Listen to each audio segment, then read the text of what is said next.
માની લો આપણને પહેલેથી ખબર પડી જાય કે આપણે 7 દી જવાનું છે, આપણે શું કરીએ? પેલા હથરા ન રે આપણે ગુજરાતી, અરે મારે વયું જવાનું 7 દીમાં, હું કામ આટલું આશ્ચર્ય કરો છો ભાઈ? એક સમય એવો આવશે, રાતે હુતા હશો ને, સવારે આંખ નહીં ખુલે, કોઈ નોટિસ નહીં, ખબર નહીં પડે, અને આવું વિચારવાનો સમય નહીં રહે. અને એટલા માટે મારું માનવું એવું છે, કોઈને રોગ થાય, માનો કોઈને કેન્સર થઈ ગયું હોય તો એ સારું. હું કામ? ખબર તો પડે કે હું 2 મહિના જ સેવી, તો 2 મહિના ભજન કરી લેવી કે નહીં?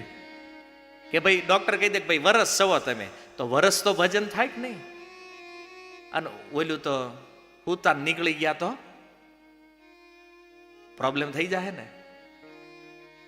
એટલા માટે ગુજરાતી સંતો કહે છે ને, કોણ જાણી શકે કાળને રે, ઓ ચિંતુ કાલ કેવું થશે.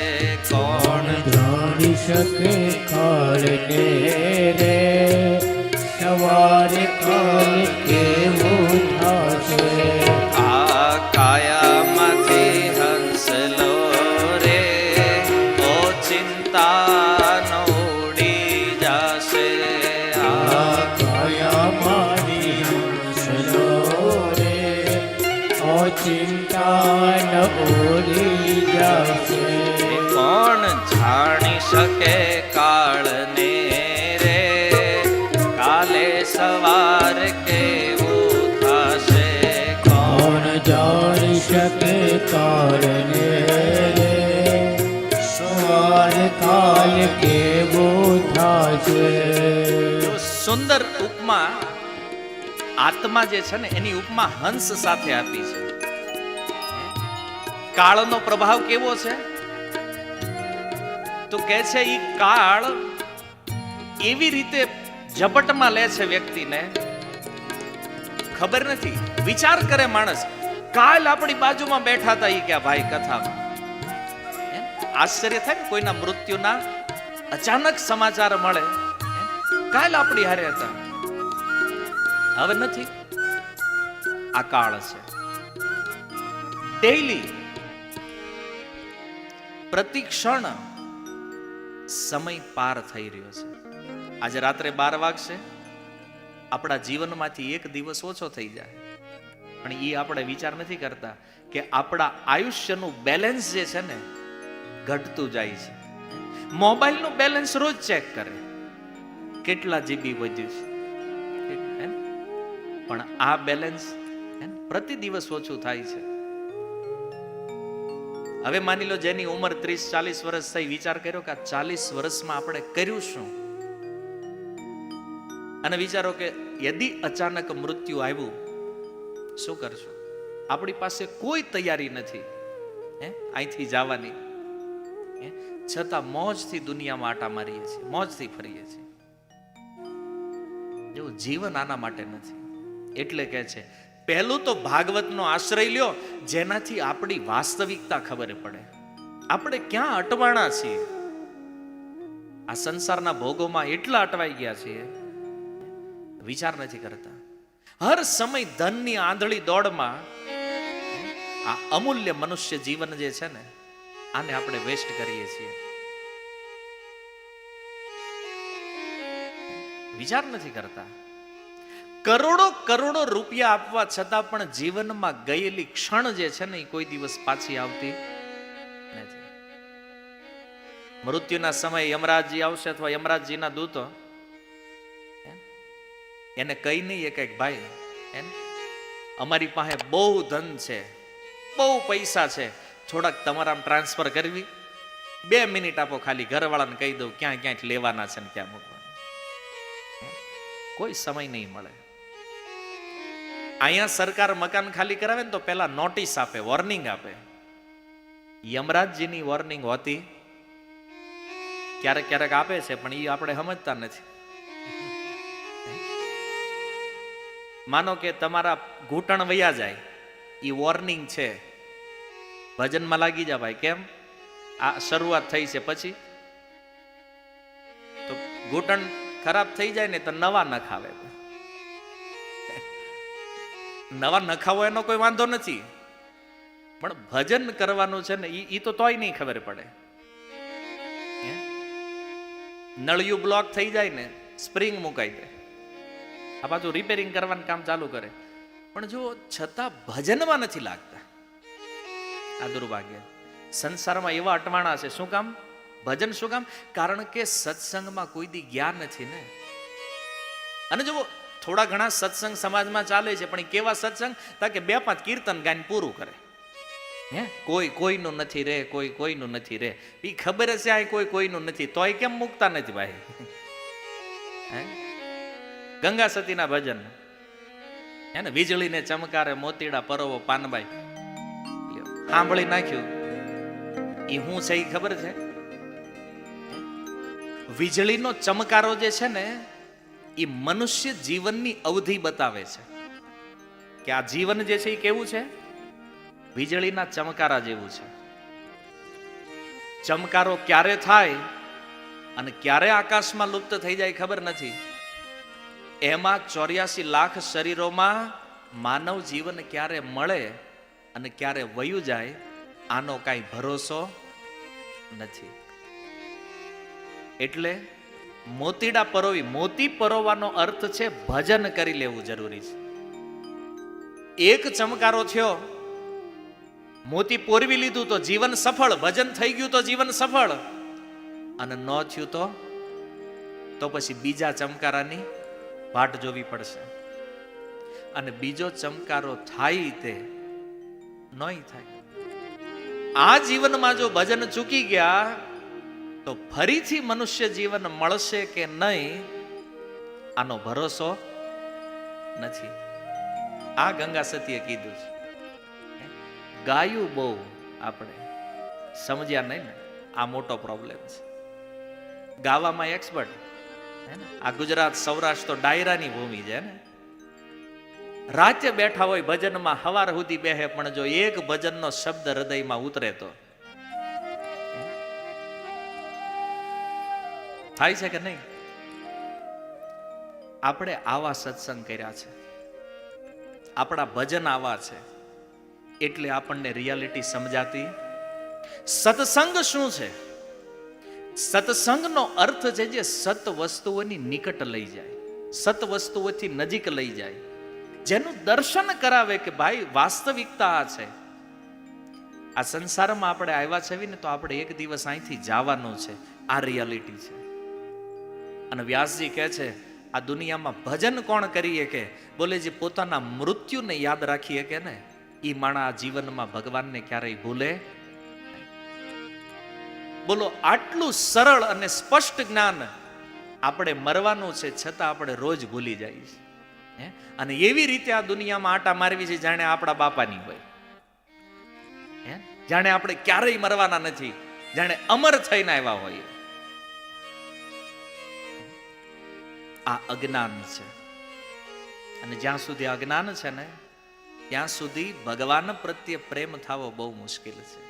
ભગવાનમાં મનનું લાગવું બહુ મુશ્કેલ છે. એટલા માટે ક્યારેક ક્યારેક એવું લાગે કે ભાગવત કથાઓ અજ્ઞાનને દૂર કરશે, પણ આજની કથાઓ એટલી બેકાર થઈ ગઈ છે. હું તો કહું છું, કથાઓમાં શું આવે તો કે 4 વસ્તુ જ હોય અત્યારની કથાઓ: દીકરો, દીકરી, માં ને બાપ. આ 4ની વાતમાં હાથ પૂરા થઈ જાય.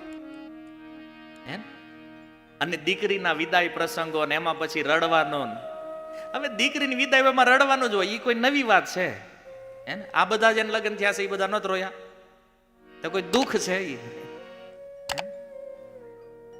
ભાગવત આત્મચિંતન માટે છે, આ સંસારની ચર્ચા કરવા માટે નથી. અને જો સહી રૂપમાં ભાગવત નહીં સાંભળો ને, તો કેટલા જન્મ રોવું પડશે ને આનું નક્કી નથી. પણ જો રિયલ ભાગવતને હૃદયમાં બેસાડશો ને, તો ક્યારેય નહીં રોવું પડે, ક્યારેય નહીં રડવું પડે. દીકરાએ શું કરવું જોઈએ, દીકરીએ શું કરવું, એ બધી વાતો આપણું કર્તવ્ય ફરજ મનુષ્ય બન્યા છીએ એ કરવાનું જ હોય. એ ભાગવતનો વિષય નથી. ધર્મ, અર્થ, કામ અને મોક્ષ એ ભાગવતનો વિષય નથી. એને ભાગવત એટલે જેમાં કેવલ ભગવાનની અને ભગવાનના ભક્તોની અને શુદ્ધ ભક્તિની ચર્ચા છે. અહીં બીજું કાંઈ નથી ભાગવતની અંદર. જીવને ભગવાન સુધી કેમ લઈ જાવો એની શિક્ષા જે છે એ ભાગવત છે. સંસારની ચર્ચાઓ કરવા માટે ભાગવત નથી, પણ લોકો આજે ઉપયોગ એમાં કરી રહ્યા છે.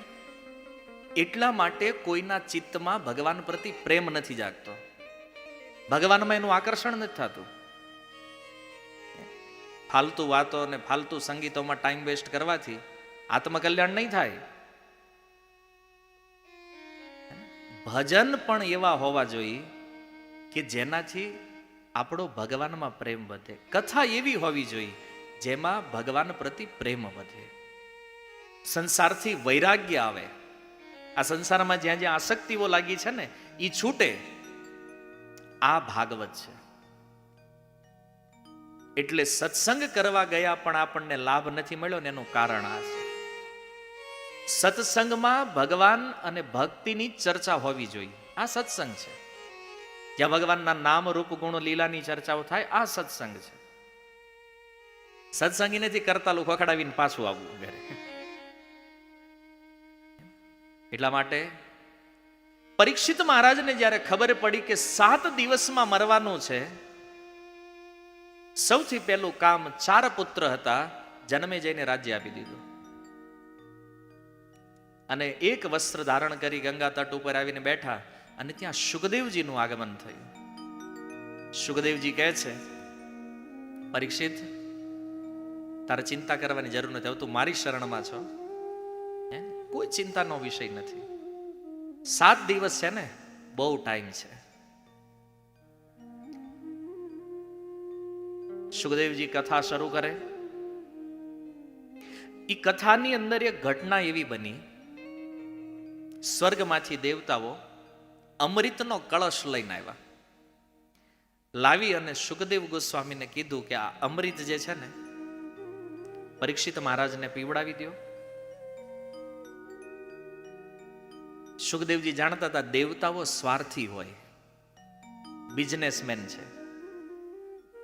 આ અમૃત લઈને આવ્યા છે, એમ નામ તો નહીં આપે, બદલામાં કંઈક લેવાનું છે આને.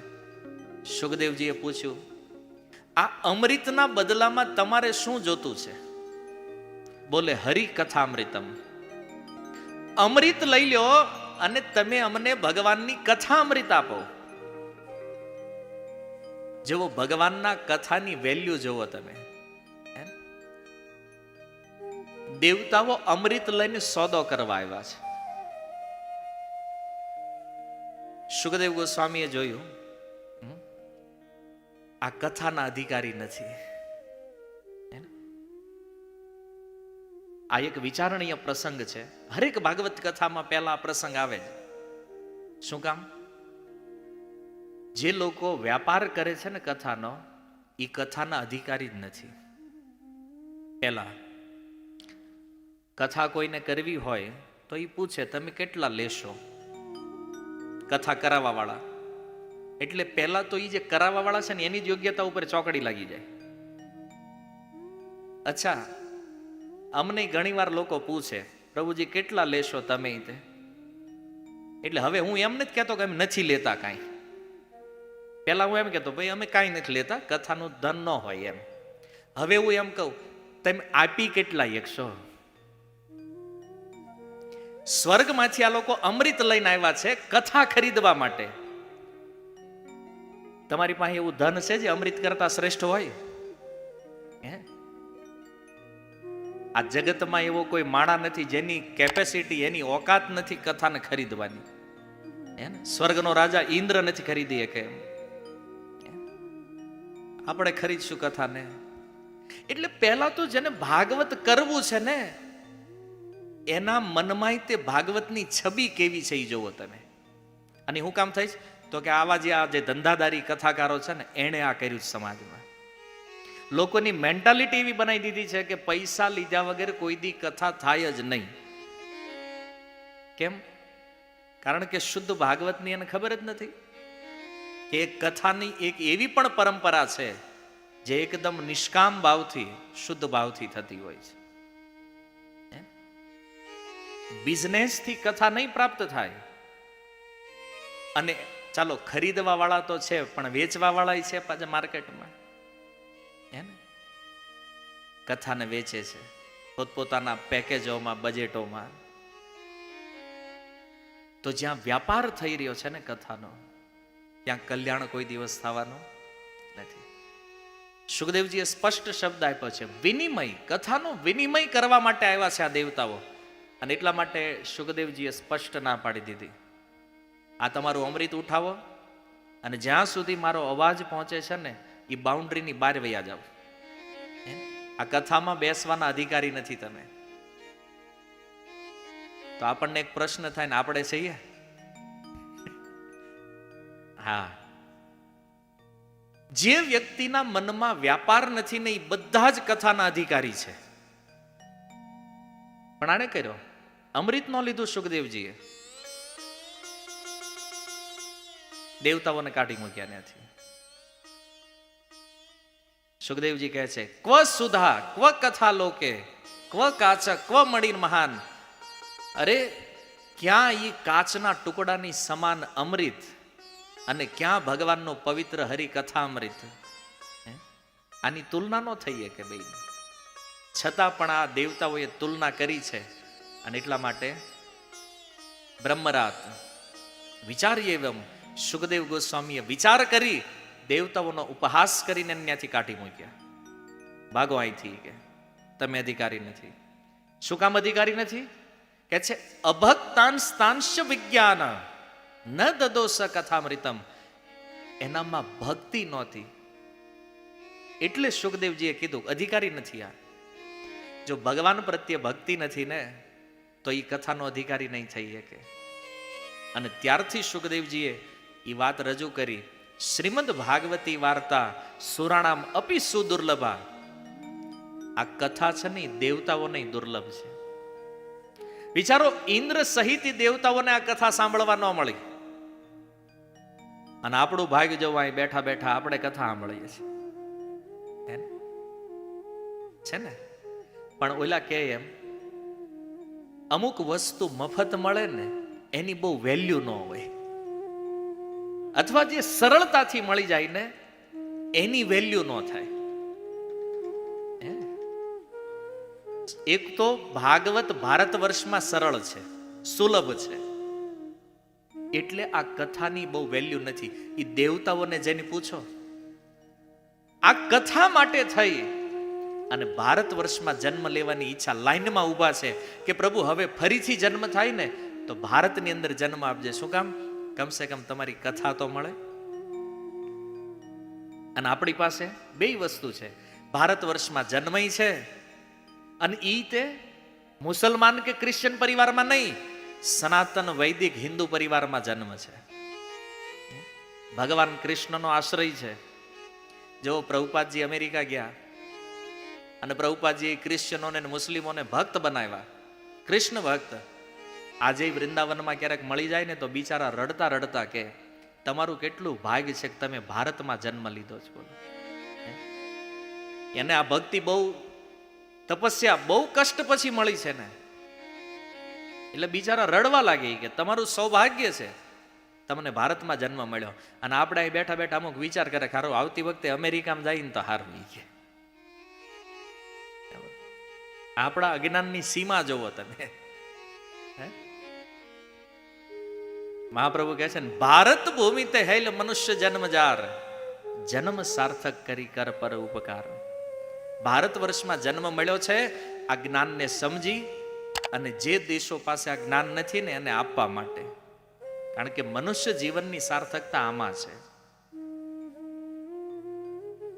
એટલી સરળ અને સુલભ આ કથા મનુષ્ય માટે છે ને એટલી દેવતાઓને પણ નથી. એટલે સુરાણામ અપી સુદુર્લભા, સરળતાથી મળે છે, મફત મળે છે, એટલે વેલ્યુ નથી. માની લ્યો કોઈ એક હીરો છે, 25 કરોડનો એક હીરો હોય અને એ 5 વર્ષના કોઈ બાળકને રમવા માટે આપી દે કોઈ, એ બાળક શું કરશે એની સાથે? ઘડીક ઉછાળશે, નીચે પાડશે, રમશે. શું કામ? એને ખબર નથી કે આ જે વસ્તુ એને મળી છે ને એની વેલ્યુ શું છે. એના મનમાં વેલ્યુએશન નથી એની, એટલે એ રમે આમ તે. ઈનો ઈ બાળક 25 વર્ષનો થાય અને ત્યારે એને ખબર પડે કે આની કિંમત 25 કરોડ રૂપિયા છે. પછી રમશે, પછી ઉલાળશે, પછી વિચાર કરે આને નીચે ન પડવા દેવાય, કેમ આમાં જીરમ પડશે ઈ કે. થાય ને વેલ્યુએશન સમજાય. અને પછી આમ હાથમાં લઈને ફરશે, ક્યાંય તિજોરીમાં કેટલાય તાળા મારીને પેક કરીને રાખશે. શું કામ? કારણ કે એને ત્યારે કિંમત સમજાય છે. એમાં કથા જે સાંભળી રહ્યા છીએ ને આપણે, આ જીવનનો કેટલો મોટો લાભ મળી રહ્યો છે ને, કદાચ અહીં બેઠા હશો ને તોય તમને આની વેલ્યુએશન નહીં ખબર હોય ત્યાં. કારણ કે બની શકે આપણી અવસ્થા અત્યારે 5 વર્ષના બાળક જેવી છે, પણ જો આ 7 દિવસમાં તમે 25 વર્ષના બાળક જેવી સમજણ પ્રાપ્ત કરી લીધી કથામાંથી, તો આની જેવો સમય તમારા જીવનમાં બીજો એકેય ઉત્તમ નહીં હોય. આની જેવું પરમ સૌભાગ્ય તમારા જીવનમાં બીજું એકેય નહીં હોય. જ્યારે તમને ભાગવતની પ્રાપ્તિ થઈ છે, હવે એ આપણી ઉપર છે કે આપણે આની વેલ્યુએશન કેટલી સમજી શકીએ છીએ. ભક્તિ શૂન્ય જાણીને દેવતાઓને અમૃત આપ્યું નહીં. પરીક્ષિત મહારાજે 7 દિવસની અંદર ભાગવતનો આશ્રય લઈ પોતાના જીવનને સફળ કર્યું. 7મા દિવસે ભગવાનના ધામને પ્રાપ્ત કરી ગયા. સત્યલોકમાં બ્રહ્માજી સહિત અનેક ઋષિઓને આશ્ચર્ય થયું કે એવી કઈ વસ્તુ પૃથ્વી ઉપર આવી છે જેણે 7 દિવસમાં પરીક્ષિતને ભગવાનના ધામમાં મોકલી દીધા. ત્યારે સત્યલોકમાં એક પરીક્ષા કરવામાં આવી. બ્રહ્માજીએ એક તુલા બનાવી, તુલા ત્રાજવું. એક પલ્લામાં સંસારના બધા સાધન મૂક્યા, યજ્ઞ, તપ, હવન, દાન, બધી વસ્તુ. અને એક પલ્લાની અંદર શ્રીમદ ભાગવતને રાખ્યું. તો ભાગવત જે છે એ સૌથી ભારી સિદ્ધ થયું. અને ભાગવતની સામે બીજા બધા સાધનો હલકા થઈ ગયા. અને બ્રહ્માજીએ બધા ઋષિ મુનિઓને કીધું કે તમે નિર્ણય કરો કે કયું સાધન શ્રેષ્ઠ છે. ભાગવતની શ્રેષ્ઠતા સિદ્ધ થઈ. અને એમાં પણ આજે સપ્તાહ શ્રવણ ભાગવત જે છે એ તો સૌથી શ્રેષ્ઠ જીવનનું કલ્યાણ કરવા વાળું છે.